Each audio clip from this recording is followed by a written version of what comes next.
जितने भी बच्चे हैं जिनकी अंडर 1000 रैंक आती है, क्या वो सब एक जैसा ही टाइम टेबल फॉलो करते होंगे? तो क्या उनके पास एक सीक्रेट शेड्यूल है जो केवल उन्हें पता है और हम उसे फॉलो नहीं कर सकते? अगर मैं बोलूं कि सिर्फ एक टाइम टेबल से ऑल इंडिया रैंक 1000 तक मिल जाएगा तो ये बात कदापि सच नहीं होगी। एक दिन फॉलो नहीं हुआ, 2 दिन फॉलो नहीं हुआ, पर अगर आप जुटे रहे, फाइट मारते रहे तो एक दिन आप जरूर इसको फॉलो कर जाओगे। ऑल ओवर इंडिया अगर आपको अंडर 1000 रैंक चाहिए तो आपका टाइम टेबल कैसा दिखना चाहिए, कभी सोचा है? तो सबसे पहली चीज़ दिमाग में आती है कि जितने भी बच्चे हैं जिनकी अंडर 1000 रैंक आती है, क्या वो सब एक जैसा ही टाइम टेबल फॉलो करते होंगे? तो क्या उनके पास एक सीक्रेट शेड्यूल है जो केवल उन्हें पता है और हम उसे फॉलो नहीं कर सकते? बिल्कुल नहीं। सच तो ये है कि टॉपर्स किसी मैजिकल टाइम टेबल पर डिपेंड नहीं करते, बल्कि उनके डेली रूटीन के पीछे कुछ खास ट्रेट्स होते हैं जो उनके 12 घंटे के स्टडी विंडो को हाइपर एफिशिएंट बना देते हैं। अगर मैं बोलूं कि सिर्फ एक टाइम टेबल से ऑल इंडिया रैंक 1000 तक मिल जाएगा तो ये बात कदापि सच नहीं होगी। लेकिन यहीं पर अगर आप टाइम टेबल के साथ एक परफेक्ट राइट माइंडसेट को जोड़ देते हो तो हाँ, तब इस केस में all over India under 1000 rank ज़रूर पॉसिबल है। लेकिन मेरे दोस्त, आपको बहुत बहुत मेहनती होने की आवश्यकता है, तभी आप ये टाइम टेबल फॉलो कर पाएंगे। जो टाइम टेबल मैं आपको बताने जा रहा हूँ वो टॉपर्स के ट्रेट्स जो मैंने अपने करियर में ऑब्जर्व किए हैं और क्लोजली देखा है उन एस्पिरेंट्स को। बच्चे बहुत ही निडर होते हैं डाउट पूछने के अंदर, अपने टाइम टेबल से बहुत ज़्यादा डेविएट नहीं करते, अपने रूटीन को बहुत लंबे टाइम तक बिगाड़ते नहीं हैं। कुछ 1-2 मैक्सिमम मिनिमा आ जाएं तो बात और है। तो आप भी अगर इंटरेस्टेड हो तो अभी कमेंट में जाओ और लिखो आई विल अडैप्ट, क्योंकि मोस्ट प्रोबेबली आपको ज़रूर मुश्किलात का सामना करना पड़ेगा इस टाइम टेबल को फॉलो करने के लिए। एक दिन फॉलो नहीं हुआ, 2 दिन फॉलो नहीं हुआ, पर अगर आप जुटे रहे, फाइट मारते रहे तो एक दिन आप ज़रूर इसको फॉलो कर जाओगे। तो चलो फिर स्टार्ट करते हैं।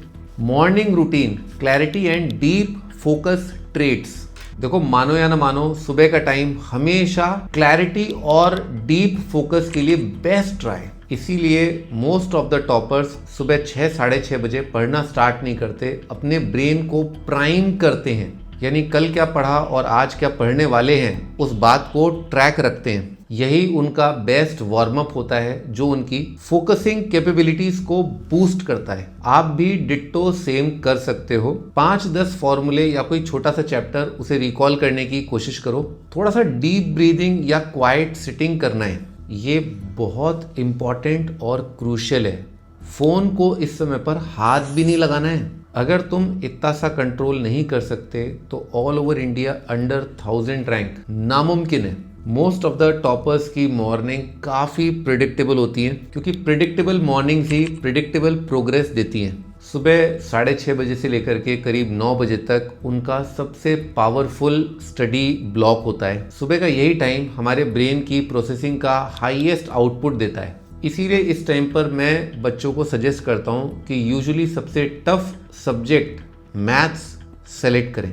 आप इसमें फिजिक्स के हैवी चैप्टर्स, मैथमेटिक्स का थिंकिंग वाला एक चैप्टर जैसे पीएनसी या प्रोबेबिलिटी, या फिजिकल केमिस्ट्री के भी आप न्यूमेरिकली हैवी चैप्टर्स ले सकते हैं। ये टफ वर्क आपको सुबह करना ही होगा, क्योंकि इस समय पर आपके जो डिस्ट्रैक्शंस होते हैं वो मिनिमम होते हैं और मेंटल स्टेमिना भी अच्छा खासा होता है, क्योंकि आप काफ़ी लंबे ड्यूरेशन से सो करके उठे हो। आपको भी यही करना है और इसके बाद आपको 30 मिनट का एक ब्रेक लेना होगा, सुबह 9 से 9:30 तक का। इस टाइम पे आपको नहा धो करके ब्रेकफास्ट कर लेना है।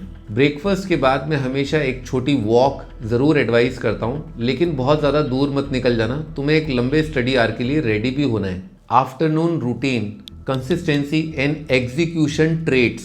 सुबह 9:30 से करीब 12:30-1 बजे तक पूरा फोकस आपका प्रॉब्लम सॉल्विंग पर होना चाहिए। टॉपर्स पढ़ाई से ज़्यादा सॉल्विंग करते हैं। उनकी रियल नॉलेज तभी एक्टिवेट होती है जब वो कई सारे क्वेश्चंस लगा लेते हैं। ये वाला ब्लॉक आप पोमोडोरो स्टाइल में भी आप फिनिश कर सकते हैं। इसमें आप 25 मिनट पढ़ाई करिए, 5 मिनट में अपने आप को रीसेट करके वापस आइए, इस लूप को आप फॉलो कर सकते हैं सुबह 9:30 से 12:30 1 बजे के अराउंड। इस ड्यूरेशन में PYQs करो, कोचिंग के मॉड्यूल्स लगाओ, मिक्स्ड लेवल क्वेश्चंस सब अटेम्प्ट करना है। फिर देखो लास्ट 15 मिनट में एनालिसिस पर आ जाना, क्योंकि टॉपर्स सिर्फ सॉल्व नहीं करते, वो लास्ट में एनालाइज भी करते हैं कि उन्होंने क्या सॉल्व किया, कैसे सॉल्व किया, उनका आंसर क्यों आ रहा है, अप्रोच लॉजिकल थी कि नहीं। और यही उनका सबसे अंडररेटेड ट्रेट होता है। 1 से 2 के बीच में आप अपना लंच ब्रेक रख सकते हैं, उसके बाद एक छोटी वॉक कर सकते हैं, इससे आपको डाइजेशन में बहुत हेल्प मिलती है। नेक्स्ट 2 से 4 बजे, ये वो ब्लॉक है जिस समय पर हमारी एनर्जी मॉडरेट लेवल की रहती है और ब्रेन इस टाइम पर एक स्टेबल फोकस मेंटेन कर सकता है। इस स्लॉट में जनरली अच्छे रैंकर्स मीडियम लेवल के डिफिकल्टी वाले टॉपिक्स को कंप्लीट करते हैं। ऑर्गेनिक केमिस्ट्री के रिएक्शंस, इनऑर्गेनिक केमिस्ट्री का मेमोरी वाला सेक्शन, मैथ्स के मिड लेवल चैप्टर्स हो सकते हैं या फिजिक्स का फॉर्मूला बेस्ड। ये वो टाइम होता है जब active recall, hand written notes and concept to application conversion एक साथ होता है। कंसिस्टेंसी यहाँ पर सबसे इम्पॉर्टेंट ट्रेट बन जाती है। तो इस सेशन में आप इन चीज़ों को अपने स्टडी शेड्यूल में रखना कंसिडर कर सकते हो। बाकी अगर इस टाइम पर अगर आपकी ऑफलाइन क्लासेस या ऑनलाइन क्लासेस होती हैं तो इस टाइम के लिए थोड़ा सा एनर्जी बचा के रख लेना, नहीं तो आप क्लास के एंड तक पहुंचते पहुंचते काफ़ी एग्जॉस्ट हो सकते हो। अब आ जाते हैं 4 to 4:30 PM, 4 से 4:30 के बीच में एक ब्रेक ले लो, इससे मेंटल रीसेट मिलता है। ये गैप काफ़ी क्रूशियल है क्योंकि इसके बाद फॉलो करेंगे हम 2 हैवी ब्लॉक्स और इस ब्लॉक में आपको थोड़ा ब्रीदिंग स्पेस मिल जाएगा। नेक्स्ट ब्लॉक है 4:30 to 6, 4:30 से 6 बजे का टाइम काफ़ी क्रूशियल होता है। अक्सर देखा गया है एक परफॉर्मर एक दिन के पर्टिकुलर टाइम पर अपने आप को सेल्फ टेस्ट ज़रूर करता है। चाहे कोई छोटा चैप्टर हो या कोई बड़ा चैप्टर हो, आपको खुद को टेस्ट करना होगा। 45 मिनट से 1 घंटे तक का एक छोटा सा मॉक टेस्ट क्रिएट करिए और उसको दीजिए लिमिटेड टाइम फ्रेम के अंदर। इस टेस्ट के फिनिश होने पर थोड़ा सा टाइम दीजिए कि आपने क्या किया, क्यों किया, लॉजिक्स साउंड है कि नहीं है। देखो प्रोग्रेस तुम्हारी क्वेश्चन को अंधों की तरह सॉल्व करके नहीं आने वाली है। एनालिसिस करोगे तभी रिजल्ट पाओगे। इस वक्त आइडेंटिफाई करो कि किन क्वेश्चंस ने तुम्हारा टाइम वेस्ट किया, कौन से टॉपिक हैं जो तुम्हें फिर से रिवाइज करने की ज़रूरत है, और अगर कोई सिली मिस्टेक करी है तो उसे ध्यान रखना आगे से रिपीट नहीं करना है। इन सभी चीज़ों को तुम अपने डेली ट्रैकर या कोई मिस्टेक्स की नोटबुक बना लो, उसमें लिखो। Evening routine, testing and retention traits. अब आ जाते हैं हम अपने 6 से 7 बजे के ब्लॉक पर। 6 बजे से 7 बजे के बीच में जनरली अच्छे परफॉर्मर्स बहुत हैवी स्टडी नहीं करते। Evening brain naturally memory mode में शिफ्ट होता है, इसीलिए इस टाइम पर थोड़ा सा लाइट स्टडी कर सकते हो। इस वक्त आप एक बार NCERT टटोल के देख सकते हो, अपनी फॉर्मूला डायरी को अपडेट कर सकते हो, एरर लॉग में एक बार झांक के देख लो, या तुम फ्लैश कार्ड्स को यूज़ करके उससे रिवीजन कर सकते हो। तो बेसिकली इस टाइम को अपने पूरे दिन में जो तुमने किया उसको रिवाइज करने में, उसके रिटेंशन के लिए यूटिलाइज करो। इवनिंग में रिटेंशन मेमोरी को एक एक्सीलेंट बूस्ट देता है। टॉपर्स का ट्रेट यहाँ पर बिल्कुल क्लियर होता है, वो अपनी मेमोरी के साथ खिलवाड़ नहीं करते, उसके नेचुरल रिदम के साथ चलते हैं। बस मेरे भाई ये ध्यान रखना, ये कोई फिक्स्ड रूल नहीं है। अगर आपको ये लगता है कि इस टाइम पर हार्डकोर प्रैक्टिस बेहतर रहेगी तो टाइम टेबल में अकॉर्डिंगली चेंजेस कर लेना। अब आते हैं 8 से 9 के टाइम टेबल पर। 8 से 9 के बीच का जो टाइम है यूजुअली हमारे इंडिया में वो टाइम फैमिली डिनर का होता है। फैमिली के साथ टाइम स्पेंड करो, डिनर करो, डाइनिंग टेबल पे कन्वर्सेशंस करो, अपनी बॉडी को एक रीसेट दो। और मेरे भाई ये सभी बातें आपकी ओवरऑल परफॉर्मेंस की कंसिस्टेंसी के लिए सर्वोत्तम साबित होंगी। नेक्स्ट फाइनल सेट है आपकी नाइट शिफ्ट का। Night routine, reinforcements and closure traits. 9 से 10 बजे के बीच में आप रिकैप पे आ जाओ। इस टाइम पर वो मॉर्निंग के कॉन्सेप्ट्स, आफ्टरनून के प्रॉब्लम्स, उन्हें क्विकली समराइज कर लो और जो वीक एरियाज हैं उन्हें नोट डाउन कर लो।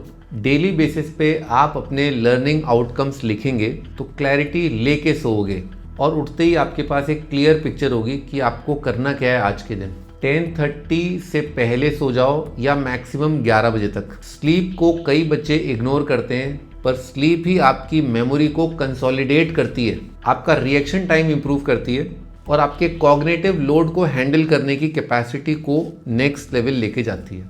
तो मेरे भाई 8 घंटे की पक्की नींद लो, अभी गेम लंबी है, एग्जॉस्ट होकर के कुछ भी हाथ नहीं लगेगा। ये मैराथन है, ये एक 100 मीटर डैश नहीं है।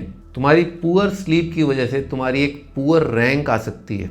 कंक्लूजन, तो ये था एक सिंपल और ऑथेंटिक टाइम टेबल जो परफॉर्मर्स के ट्रेड्स को देख करके मैंने आपको बतलाया है। बाकी मैंने आपको बताया है कि अंडर 1000 रैंक लाना एक परफेक्ट टाइम टेबल से नहीं, एक क्लियर माइंडसेट पे डिपेंड करता है।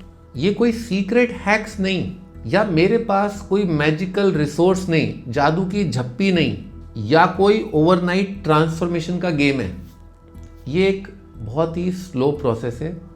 Trust the process. अगर आप इस 12 घंटे के ट्रेड बेस्ड स्ट्रक्चर को ऑनेस्टली फॉलो करो तो आपका स्कोर अनप्रिडिक्टेबल नहीं रहेगा, आपका रैंक प्रिडिक्टेबल हो जाएगा। और मेरे भाई, प्रिडिक्टेबल ग्रोथ ही आपको अंडर 1000 रैंक की तरफ लेके जाएगी। आई होप आपको ये वीडियो इंफॉर्मेटिव एंड यूजफुल लगी होगी। अगर हाँ तो कमेंट्स में प्लीज़ अपने थॉट्स मुझे लिख करके बतलाना।